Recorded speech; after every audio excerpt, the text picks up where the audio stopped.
ত্রয়োদশ জাতীয় সংসদের সংরক্ষিত নারী আসনে নবনির্বাচিত সংসদ সদস্যরা শপথ নিয়েছেন। রাত ৯টায় সংসদ ভবনের শপথ কক্ষে অনুষ্ঠিত হয় এই শপথ।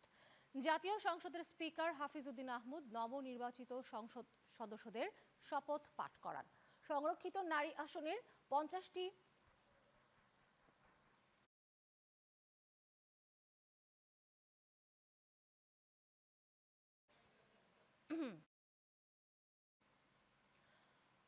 পদের মধ্যে ৪৯ জনকে বিনা প্রতিদ্বন্দ্বিতায় নির্বাচিত ঘোষণা করে গত ৩০ এপ্রিল গেজেট প্রকাশ করে নির্বাচন কমিশন। তবে একটি আসন নিয়ে জটিলতা থাকায় শপথ প্রক্রিয়া অপেক্ষমান ছিল, তবে সেই জটিলতার অবসান হয়েছে।